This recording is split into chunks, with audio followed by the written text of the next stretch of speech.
Maka ada perkataan yang luar biasa dari Imam Syafi'i. Ini ada di dalam Manaqib Imam Syafi'i di halaman kedua. Man arada dunya fa alaihi bil ilmi wa man aradal akhirah fa alaihi bil ilmi wa man arada kuma fa alaihi bil ilmi. Barang siapa yang hendak menginginkan dunia dengan ilmu. Kalau ingin akhirat pun harus menguasai ilmu. Kalau ingin kedua-duanya harus dengan ilmu. Amin. Yang kami muliakan para wakil talqin Syekh Mursyid, staf khusus pertanyaan anti gempa yang dibisakan hadir pada saat ini, wabil khusus Bapak Kiai Haji Imam Sution dari Purbalingga yang memfasilitasi manakib setiap pagi hari ini. Bunda Kaya Suksmono beserta jajaran yang memberikan kita ruang manakib Manakib online internasional senantiasa seluruhnya Allah berkahi kehidupannya sehat walafiat panjang umur usia dunianya dalam rangka dapat berkhidmat kepada guru agung kita semua, para petugas manakib dan seluruh ketua madrasah dan pemangku manakib, ikhwan wal akhwat yang sedang menempuh hakikat kesucian jiwa yang dimuliakan oleh Allah Subhanahu wa taala dan dicintai oleh guru kita sebab pengersa Abaos. Setiap muslim, baik laki-laki maupun perempuan, dikenal kewajibannya akan hal itu, yaitu bagaimana mereka dapat menuntut ilmu. Ilmu dalam pandangan Islam dianggap sebuah kebutuhan untuk mengetahui kebenaran dan ditempatkan pada posisi yang tinggi. Dalam kitab Fadhailus Suhur, di dalam bulan Rabiul Tsani di pasal keempat, bahwa Rabiul Tsani itu terdiri daripada 10 huruf. Salah satu hurufnya adalah huruf Ain berkenaan dengan al-ilmu atau ilmu. Ilmu yang berarti mengetahui. Orang yang mengetahui dengan ilmu tersebut dikatakan alimun. Sebab kata alimun menjadi panggilan kehormatan bagi orang-orang yang sangat pandai. Seorang pakar tata bahasa Arab, Imam Sibaweh, pernah menyebutkan bahwa seseorang tidak akan dinamakan ulama bila tidak benar-benar alim. Di sini ada ulil albab, Profesor Subandi. Itu orang-orang yang berilmu, yang membuat ilmu, kata pengersa Abaos salah satunya. Untuk itulah umat Islam juga mengenal kata ulama dirujukan dari Kamus Besar Bahasa Indonesia sebagai orang yang ahli dalam hal atau dalam pengetahuan agama. Jadi setidaknya dalam manusia beribadah kepada Allah harus mempunyai ilmu. Seperti firman Allah dalam surat Al-Mujadilah. A'udzubillahi minasyaitonirrajim, yarfa'illahil ladzina amanu minkum walladzina utul ilma darajah wallahu bima ta'maluna khabir. Allah akan mengangkat derajat orang-orang yang beriman di antara kalian dan orang-orang yang diberi ilmu beberapa derajat. Maka di sini sesungguhnya bahwasannya kita harus betul-betul sebagai ikhwan thariqah Qadiriyah Naqsyabandiyah Mansuriyah Sinar PPKL harus berilmu. Kalimat tauhid saja di dalam surat Al-Fats ayat 19 katakan fa'lam annahu la ilaha illallah. Fa'lam, ketahuilah, cari ilmu. Fa'lam itu dari kata alim, dari kata ilmu. Jadi carilah ilmu tentang la ilaha illallah. Alhamdulillahilladzi fadhalana ala katsir min ibadihil mu'minin. Kita semua sudah diajarkan, sudah mencari ilmu tentang kalimat yang tertinggi, yaitu kalimat tauhid, kalimat la ilaha illallah yang bisa mengantarkan kita sampai ke hadapan Allah Subhanahu wa Ta'ala. Maka ada pepatah Arab mengatakan utlubul ilma minal mahdi ilal lahdi. Carilah ilmu dari ayunan sampai liang lahat. Tapi kalau kita perhatikan gramatikal daripada tulisan utlubul ilma minal mahdi ilal lahdi, orang-orang ahli tasawuf, orang-orang ahli ma'rifah mengartikan berbeda. Utlubul ilma minal mahdi. Carilah ilmu kepada orang yang bisa menghidupkanmu. Minal mahdi ilal lahdi. Di dalam lubang kamu, yaitu kolbu kamu, agar dapat bersinar, dapat mengingat Allah Subhanahu wa Ta'ala. Jadi ilmu secara syariatnya agar kita tidak salah langkah dalam bersyariat. Ilmu dengan hakikatnya dari nurullah, hakikatnya agar kita tidak salah dalam beribadah kepada Allah Subhanahu wa Ta'ala. Maka ilmu itu Ibnu Abbas Rasulullah Shallallahu Alaihi Wasallam bersabda, ilmu itu ada dua. Pertama, ilmu di dalam hati, maka itulah ilmu yang bermanfaat. Yang kedua, ilmu pada lisan, maka itu adalah hujjah Allah kepada manusia. Seorang dosen, seorang rektor berhujjah.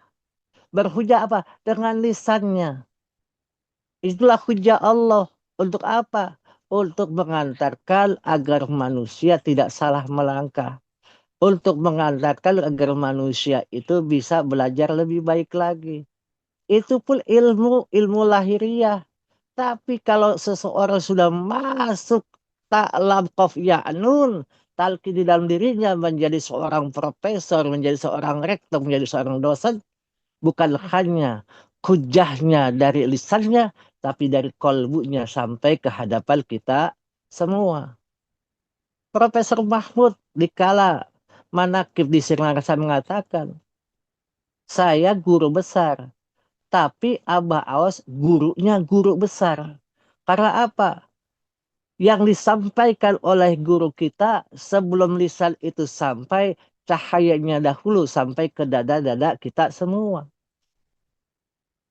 Maka tolabul ilmi minal mahdi ilal lahdi atau utlubul ilma minal mahdi ilal lahdi itu bagaimana manusia itu bisa mencari ilmu, orang yang bisa menghidupkan hatinya agar bisa ingat kepada Allah.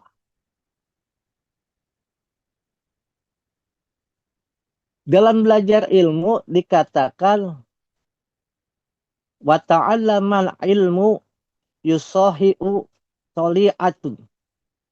Dan pelajaran ilmu memperbaiki ketaatan. Wa akidatu wa muzaki al-qalbu asqala. Dan memperbaiki akidah atau tauhid, ilmu untuk mensucikan hati atau tasawuf, maka hati akan mengkilap atau bersinar.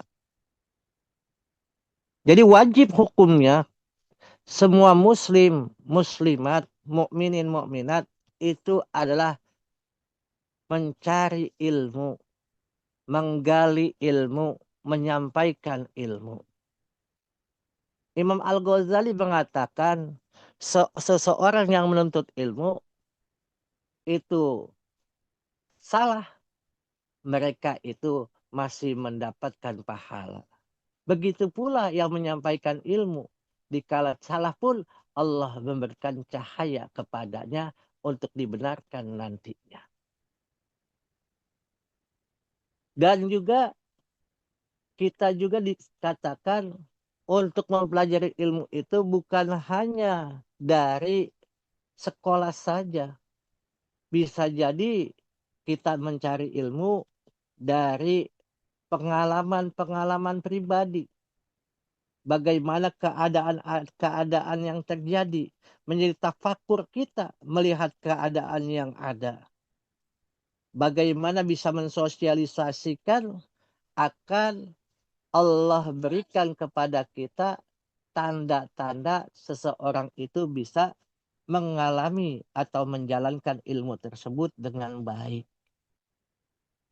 Maka banyak hadis-hadis yang mengatakan bahwa orang siapa yang keluar untuk menuntut ilmu, maka ia berada di jalan Allah hingga ia pulang. Tujuan seseorang menjada wajada, mereka bersungguh-sungguh akan jadi, maka mereka harus betul-betul bersungguh-sungguh. Di sini kita sedang bersungguh-sungguh untuk jalan mencari ridha Allah di pagi hari yang orang lain belum terbangun, kita sudah terbangun. Orang lain belum namanya bersujud, kita sudah bersujud. Tujuannya ilmu yang sudah didapatkan bisa diamalkan dan bisa dilestarikan. Bukan saja untuk kita, tapi juga untuk keluarga kita, saudara-saudara kita, kaum muslimin muslimat, agar mereka bisa mencari ilmu, menuntut ilmu, menyampaikan ilmu dengan benar. Dan kita pun yang menyampaikannya juga harus melaksanakan dengan mengamalkan ilmu yang Allah berikan kepada kita semua. Dan juga mengatakan dalam hadis Rasulullah Shallallahu Alaihi Wasallam, "Iza mata ibni Adam in qata'a amaluhu ila min salasin." Pertama, au sadaqatun jariyah, yang kedua au ilmun muntafa'un bihi, yang ketiga wa waladun sholihun yad'ulah. Jadi bila seseorang meninggal dunia pun terputus amalnya, kecuali apa? Sedekah jariyah, sedekahun jariyah, au ilmun muntafa'un bihi, yang ilmu bermanfaat. Selama kita masih hidup, kita bisa menyampaikan ilmu yang menjadikan mereka mengubah hatinya dari buruk jadi baik. Menjadikan mereka yang tadinya tidak tenang menjadi tenang. Itu adalah ilmu. Dan kalau ilmu itu diterapkan setelah kita meninggal dunia oleh orang yang sudah menerima ilmu dari lisan kita, yang hakikat dari Allah, dari guru kita, maka mereka itu adalah mendapatkan ilmu yang bermanfaat. Maka ilmu itu bukan hanya untuk di dunia saja, tapi untuk di akhirat pun menjadi bekal kita. Maka dari sekarang kita punya keluarga, masukin ke pesantren-pesantren, apalagi pesantren guru kita, pesantren Sirna Rasa, didik dengan ilmu, gecek dengan ilmu, supaya apa? Mereka bisa mendapatkan ilmu dari Allah. Setelah kuat keilmuannya, keimanannya, maka mereka dapat berjalan sebagaimana mestinya menjadi hamba-hamba Allah yang bertebaran di muka bumi ini. Bahkan ada yang mengatakan tolabul ilmu faridatun ala kulli muslim. Mencari ilmu adalah kewajiban setiap muslim. Dan siapa yang menanamkan ilmu kepada yang tidak layak seperti yang meletakkan kalung permata dan emas di sekitar leher hewan. Kadang-kadang ilmu tersebut bukan hanya dari lisan orang-orang saja, tapi kadang-kadang kita melihat bagaimana ilmu itu ditunjukkan oleh hewan. Contohnya, dikala pembunuhan pertama kali anak Nabi Adam. Bagaimana cara menguburkannya? Allah contohkan burung gagak berantem dan burung gagak satu yang mati, maka burung gagak yang satunya itu menggali tanah pasir tersebut untuk memakamkan burung gagak yang mati. Ini adalah contoh ibroh ilmu untuk kita semua. Jadi hal-hal yang memang ilmu itu yang kita dapat secara namanya dari manusia, bisa juga dari binatang, bisa juga dari jin. Itu adalah ilmu yang baik kita ambil, yang buruk kita tidak ambil. Tujuannya apa? Semuanya itu untuk memetakan bahwasannya tidak sia-sia Allah menciptakan seluruh makhluk di muka dunia ini. Maka ada perkataan yang luar biasa dari Imam Syafi'i. Ini ada di dalam manaqib Imam Syafi'i di halaman kedua. Man arada dunya fa'alaihi bil ilmi. Wa man aradal akhirah fa'alaihi bil ilmi. Wa man arada kuma fa'alaihi bil ilmi. Barang siapa yang hendak menginginkan dunia dengan ilmu. Kalau ingin akhirat pun harus menguasai ilmu. Kalau ingin kedua-duanya harus dengan ilmu. Maka ilmu ini bisa membedakan yang baik dan yang buruk. Asal ilmu itu didasari dengan keimanan yang luar biasa yang sudah diberikan oleh Allah dari guru kita kepada kita semua berupa talqin zikir, sehingga ilmu yang Allah titipkan dalam diri kita bersinar, makin bersinar, tujuannya adalah untuk kemaslahatan umat di dunia, yaitu hablum minan nas kita laksanakan dengan baik dan hablum minallah kita jaga dengan baik. Ada juga yang mengatakan wadalal ilmu khairu min fadlil ibadah wa haradinikum al-wara. Keutamaan ilmu itu lebih baik daripada keutamaan ibadah. Coba kalau kita ibadah tanpa ilmu, bagaimana caranya? Sholat, kalau tidak ada ilmu, pasti tidak menghadap kiblat. Sholat tanpa ilmu, pasti tidak diawali dengan mengambil air wudhu. Ini adalah keniscayaan untuk kita. Jadi kalau dengan ilmu tersebut kita bisa beribadah dengan baik. Kita dapat melaksanakan mengerjakan sesuatu dengan pasti. Karena sudah ada protapnya. Prosedur ketetapan yang ditetapkan oleh orang-orang yang sudah melakukan. Dan sebaik-baiknya keberagaman kalimat adalah sikap waro. Maka dengan ilmu menimbulkan sifat waro kita. Sifat menjaga kita. Sehingga kita semua dapat melaksanakan sesuai dengan ketentuan dari Allah Subhanahu wa Ta'ala. Maka mulai dari sekarang, yuk kita sama-sama tuntutlah ilmu selagi kita masih mampu.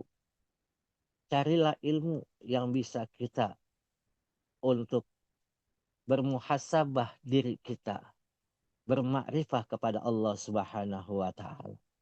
Para akhir tujuan kita adalah kita akan kembali kepada Allah. Maka dengan bekal ilmu yang Allah berikan, titipkan kepada kita, kita tebarkan menjadi sodakoh jariah kita di hadapan Allah Subhanahu wa Ta'ala. Berkah semuanya, segalanya, selamanya. Mohon maaf. Wallahul muwafiq ila aqwamit thoriq. Wassalamualaikum warahmatullahi wabarakatuh.